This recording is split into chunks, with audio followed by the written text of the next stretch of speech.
Hello dear students, आप देख रहे हैं सैयद अली एकेडमी और हाजिर हैं हम लोग एनसीईआरटी के बायोमोलिक्यूल्स चैप्टर की एक और न्यू वीडियो के साथ। आज की इस वीडियो के अंदर हम लोग ये जानने वाले हैं कि किस तरह से सेल के अंदर पाए जाने वाले केमिकल्स को मालूम किया जाता है कि सेल कौन से केमिकल्स का बना हुआ है। तो यही हेडिंग लिखी हुई है, how to analyse the chemical composition of the cell. Singh की बुक के अंदर जो डिस्कस किया जा रहा है कि सेल के अंदर केमिकल्स कौन से पाए जा रहे हैं, लेकिन वो मेथड्स जो है नहीं बयान किए गए कि किस तरह से सेल के अंदर पाए जाने वाले केमिकल्स को जांचा जाता है। तो आज की इस वीडियो से उन केमिकल्स को फाइंड आउट करने के तरीक़ेकार को डिस्कस करते हैं। सबसे पहले ही ऊपर आप हेडिंग में देख सकते हैं कि हमारे पास मेथड्स बयान किए जा रहे हैं, वो मेथड जिनके ज़रिए से सेल की केमिकल कंपोजिशन को जांचा जाएगा, मालूम किया जाएगा कि सेल के अंदर कौन से केमिकल मौजूद हैं। हमारे पास दो तरीक़ेकार होते हैं, एक को बायोकेमिकल एनालिसिस कहा जाता है। बायोकेमिकल एनालिसिस के ज़रिए से सेल के अंदर पाए जाने वाले ऑर्गेनिक बायोमॉलिक्यूल्स को जांचा जाता है। ऑर्गेनिक मॉलिक्यूल्स वो होते हैं जिनमें कार्बन मौजूद होता है, और बायोमॉलिक्यूल्स उन मॉलिक्यूल्स को कहा जा रहा है जो कि जानदार के अंदर मौजूद हैं, यानी जानदार में पाए जाने वाले कार्बन कंटेनिंग मॉलिक्यूल्स। अब वो कार्बन कंटेनिंग मॉलिक्यूल्स शुगर्स भी हो सकते हैं जिन्हें हम कार्बोहाइड्रेट्स कह रहे हैं, न्यूक्लिक एसिड भी हो सकते हैं, प्रोटीन भी हो सकते हैं। तो हमें पता चलेगा कि सेल के अंदर कौन से ऑर्गेनिक मॉलिक्यूल्स हैं, प्रोटीन, न्यूक्लिक एसिड, लिपिड्स, ये किस तरह से मौजूद है, ये हमें बायोकेमिकल एनालिसिस में पता चलेगा। लेकिन अगर हम लोग एलिमेंट्स के बारे में जानना चाहते हैं कि सेल के अंदर कौन से एलिमेंट्स पाए जाते हैं या इनऑर्गेनिक कंपोनेंट्स कौन से पाए जाते हैं, तो उसके लिए तरीक़ेकार जो होगा वो हमारे पास एलिमेंटल एनालिसिस होगा। तो आइए सबसे पहले बायोकेमिकल एनालिसिस को समझते हैं। बायोकेमिकल एनालिसिस की हमने हेडिंग भी ये दी है कि एक ऐसा प्रोसेस जिसमें हमें ऑर्गेनिक बायोमॉलिक्यूल्स के बारे में पता चलेगा।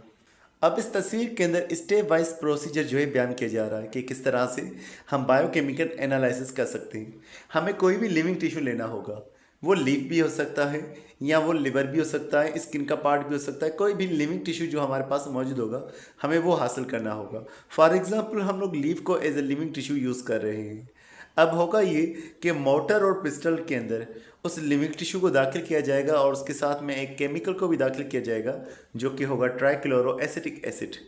ट्राइक्लोरोएसिटिक एसिड को यहाँ पर मिक्स किया जाएगा और फिर मोटर और पिस्टल की मदद से उसे ग्राइंड किया जाएगा। यहाँ पर ट्राइक्लोरोएसिटिक एसिड को दाखिल करने का मकसद इसलिए है क्योंकि बायोमॉलिक्यूल्स के अंदर भी कुछ किस्में होती हैं, बड़े मॉलिक्यूल्स और छोटे मॉलिक्यूल्स, वो अलहदा हो जाए, इसलिए ट्राइक्लोरोएसिटिक एसिड को यूज़ किया जा रहा है। और मॉलिक्यूल्स आपस में रिएक्शन ना भी करें उसके लिए भी ट्राइक्लोरोएसिटिक एसिड का इस्तेमाल किया जा रहा है। जब इन्हें मिक्स कर दिया जाएगा आपस में तो क्रीम लाइक स्ट्रक्चर जो है हमारे पास बन जाएगा, हमारे पास थिक स्लरी जो है वो बन जाएगी। अब ये जो हमारे पास पेस्ट बन चुकी है जिसे थिक स्लरी कहा जा रहा है, इसमें से हम लोग मैक्रो मॉलिक्यूल्स और माइक्रो मॉलिक्यूल्स को, बड़े मॉलिक्यूल्स और छोटे मॉलिक्यूल्स को अलहदा करेंगे। तरीके का क्या होगा, ये हमारे पास वो सारा सैंपल मौजूद है जिसके अंदर टिश्यूज़ भी मौजूद है और ट्राइक्लोरोएसिटिक एसिड भी मौजूद है। हम इसे फ़िल्टर करने का काम करेंगे, यानी कि हम इसे एक कपड़े में से, फ़िल्टर पेपर में से गुजारेंगे। नीचे जो है लिक्विड हमारे पास चला आएगा। इस लिक्विड को जब फिर एग्जामाइन किया जाएगा, एनालिसिस किया जाएगा इसका, तो यहाँ पर छोटे मॉलिक्यूल्स मौजूद होंगे और जो चीज़ ऊपर रह गई है वहाँ पर मुख्तलिफ बड़े मॉलिक्यूल्स हमारे पास मौजूद रहेंगे। यही बात बयान की जा रही है कि नीचे की तरफ जो चीज़ आ चुकी है वो फिल्ट्रेट है। इसके अंदर ऐसी चीज़ें जो एसिड के अंदर मिक्स हो चुकी थी और वो नीचे आ चुकी हैं।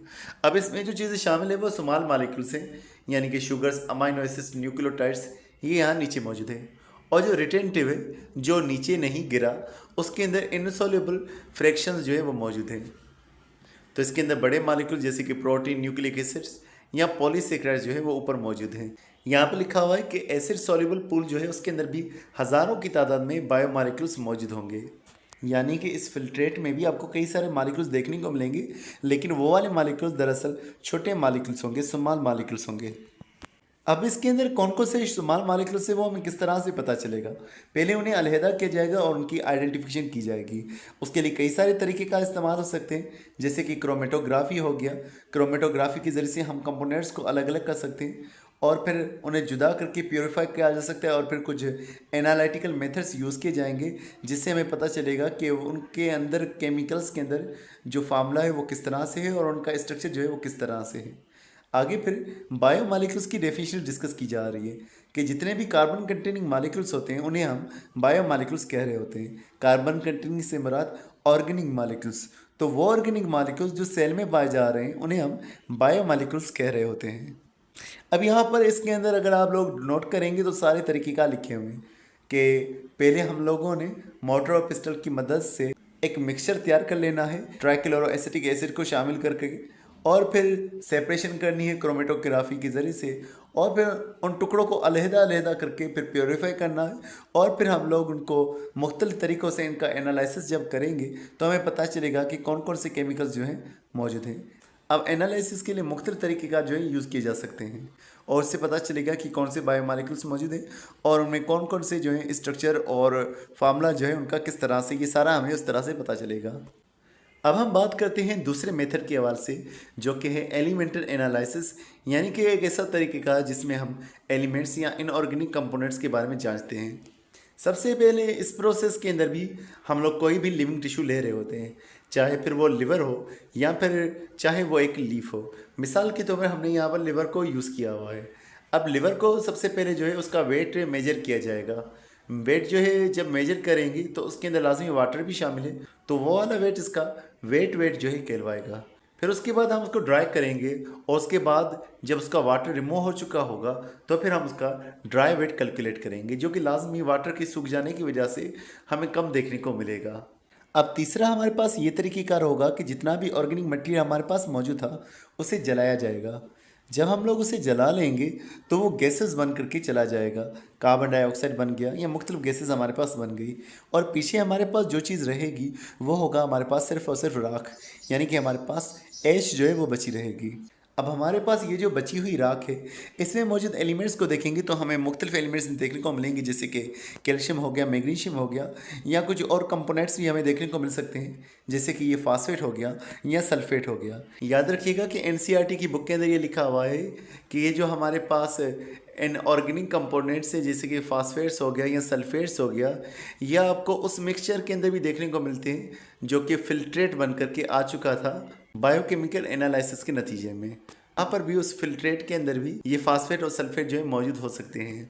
तो अगर हम ऐश एनालिसिस को समझ लें तो ये सिर्फ़ और सिर्फ हमें जो है इनऑर्गेनिक कंपोनेंट्स के बारे में बता रहा होता है, लेकिन अगर हम लोग बायोकेमिकल एनालिसिस को समझें तो वो हमें मेनली जो है ऑर्गेनिक कंपाउंड्स के बारे में बता रहा होता है कि सेल के अंदर कौन से ऑर्गेनिक कंपाउंड्स जो है वो मौजूद हैं। याद रखिएगा, जब हम लोग हमारे सेल के अंदर पाए जाने वाले केमिकल्स का जिक्र कर रहे हैं तो बायोलॉजी के अंदर क्लासिफिकेशन अलग होगी, और केमिकली अगर हम उसकी क्लासिफिकेशन करेंगे केमिस्ट्री के अकॉर्डिंग तो वो अलग होगी। जैसे कि केमिस्ट्री के मुताबिक अल्डिहाइड ग्रुप वाले मॉलिक्यूल्स हो सकते हैं, कीटोन ग्रुप वाले मॉलिक्यूल्स हो सकते हैं, या एरोमेटिक कंपाउंड्स हो सकते हैं जिनमें रिंग लाइक स्ट्रक्चर मौजूद हो। लेकिन बायोलॉजी के अंदर हम मॉलिक्यूल्स को बस कुछ खास किस्मों के हिसाब से काउंट कर रहे होंगे, जैसे कि अमाइनो एसिड्स हो गए, न्यूक्लियोटाइड्स हो गए, फैटी एसिड्स हो गए या शुगर्स हो गए। तो बायोलॉजी के अंदर क्लासिफिकेशन अलग रहेगी और केमिस्ट्री के हिसाब से उनकी क्लासिफिकेशन जो है वो अलग रहेगी।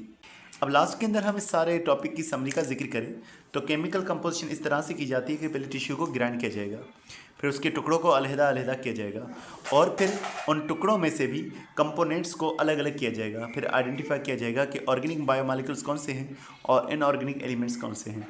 तो अगर ये वीडियो पसंद आई हो तो लाइक और इसे शेयर और इस पर कमेंट करना मत भूलिएगा। मिलते हैं नेक्स्ट वीडियो में, तब तक मेरा बहुत सारा ख्याल रखिएगा। अस्सलाम वालेकुम।